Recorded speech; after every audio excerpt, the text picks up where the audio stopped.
There are a couple of meanings to the word megarexia. I think the original medical term referred to somebody who is obese but is not able to see it due to a body dysmorphic prism through which they're viewing themselves. But the slang term, if you like, the term which has become quite popular in addiction treatment, refers to young men who are addicted to bodybuilding to a degree where it's a bit pathological and it's having an effect on their health, and in particular their mental health, but also their physical health. So this is something we started to see in the mid-2010s as social media was building. I sometimes facetiously refer to it as body dysmorphia for boys or anorexia for boys, because in essence it's not that different to anorexia, which obviously usually presents in young women or women. So in short, it's this. It's an absolute preoccupation with the building of the ideal male physique, a high shoulder to hip ratio, and generally speaking, being able to observably see the abdominal muscles being cut or ripped, as they say in common parlance, having a low body fat ratio, to the point where it becomes very unrealistic and slightly deranged, in the same way that it would be with if a young woman was dangerously underweight and she couldn't see it, but everybody else can, to the point where she might have to be forcibly have food reintroduced or to be monitored. That has reared its head with young men. I mean, anorexia has as well, a little bit, but mostly with men. These days, what I see, their eating disorders, if you like, or their body dysmorphia, the unreal idea or their unreal image of themselves, it mostly comes through this route. They want to be bigger and bigger and bigger and bigger, to the point where it becomes where they don't even look nice, they look freakish. Obviously it will entail the use of steroids, total obsession with what they're eating, that used to be mostly the preserve of women, frankly trying to control their weight. Men, young men now, I observe them as being much more like that, what I traditionally would have viewed as a more female preoccupation. These young men are obsessed with what they're eating, breaking their meals down into many times a day, neuroticising over how many grams of protein they have and so on, which is, let's face it, bodybuilding. That literally is what bodybuilding is. The sport of bodybuilding would require such attendance, such attention to detail. And I suppose within reason, that's a legitimate sport. But I have always had, myself personally, kind of looked slightly askance at bodybuilding. Even characters like Arnold Schwarzenegger, who I very much like to listen to and I think is in general a very, very positive person. But I'm not entirely sure that level of muscle development is anything other than freakish, really.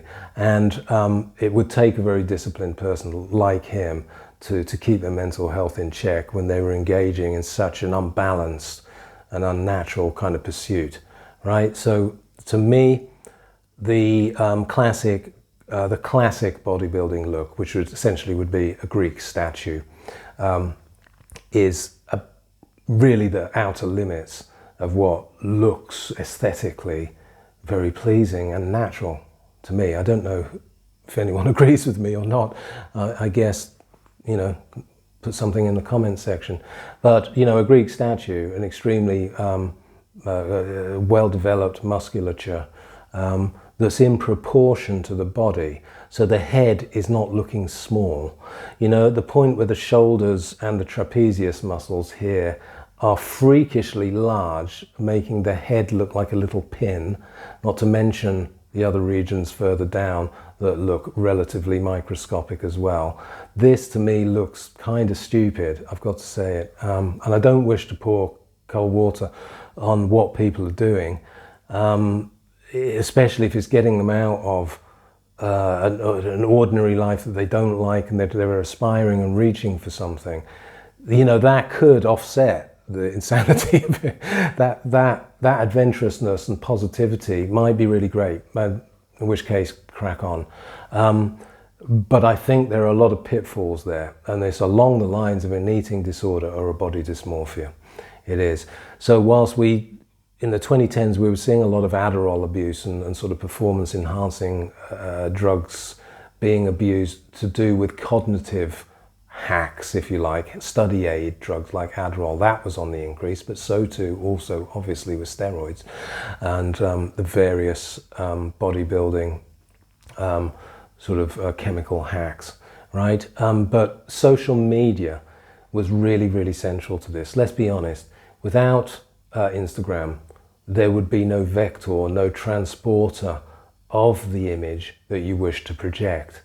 And it's the status that the young men were accruing through the likes on Instagram, and therefore, at least in subjective terms, no matter how ridiculous it looks to us, in subjective terms, those young men are raising their bargaining power in mate acquisition terms, right? Because they have the ideal body image.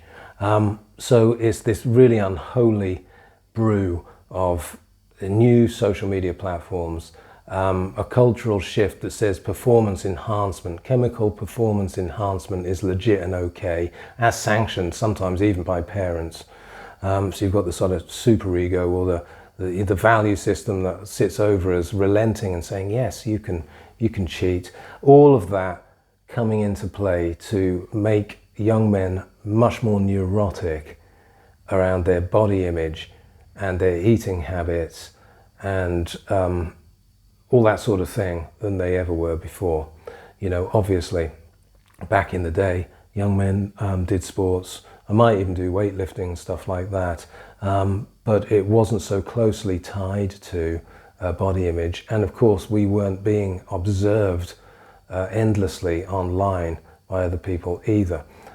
So it's really quite a potent brew of potential pitfalls for young men. Megarexia, when bodybuilding effectively becomes an addiction. And at the point where he is training through injuries, eating a diet that's so at points low in calories that doesn't match with his energy expenditure, and the loss of body fat that's too quick, you know, potential health problems. Then the health problems coming from steroid abuse, you know, not cycling properly and having all the attendant symptoms that come from that, depression, weight gain eventually, feminization, a literal biological estrogen rebound. All of these issues didn't used to be there. It's easy to blame social media. It's definitely been a part. But ultimately, underneath it all, is just a drive for status. It completely fits with everything that we know about addiction. Some addictions are driven by the need to get a resource. It may even just be an energy resource. I need more energy. I need to be stronger. I need to be emotionally tougher. I need to have higher status. Those sorts of things. Those are the evolutionary drives that are pushing most addictions, whether it's to drugs or behaviors like gambling, gaming, bodybuilding, speculation, overeating, undereating. All of these things, all you have to do is ask yourself, where's the reward? And if there's a potent reward, then it will drive the brain's midbrain sort of mesolimbic dopamine system. And if it can do that, it can potentially be an addiction and something that it hijacks your otherwise normal brain functions with regard to not doing stupid stuff, right? So yeah, it's just an interesting thing I've noted. It seems to have been normalized. I'm not sure how healthy the outer end of bodybuilding really is. I'm pretty sure a lot of people are going to heartily disagree with me on this, and yeah, I might get quite a lot of kickback for it, but I've got to say it. weightlifting and improving your body is a fantastic thing, which obviously I promote all over the place. All of my treatment centers and recovery programs have always put physical health and athletic feats of endurance and strength for young men absolutely at the top of the hierarchy of healthy behavioral strategies. I've always done that. We've run treatment centers that do have young men do Muay Thai, have them do triathlon regimens and compete in triathlons, weightlifting as a standard part of the program, a clean diet as a part of the program. That's been an essential ingredient of the treatment programs that I've built and run for 20 years, mostly in Thailand, but even back in London, we used to run powerlifting groups and martial arts groups for addicts in recovery and addicts in formal treatment. But there are limits. And at the point where you're looking clownish and you're out of your mind with worry that you haven't lost that extra ounce or that your food isn't quite right, you've got to ask yourself, is this obsessional and part of some addictive pattern?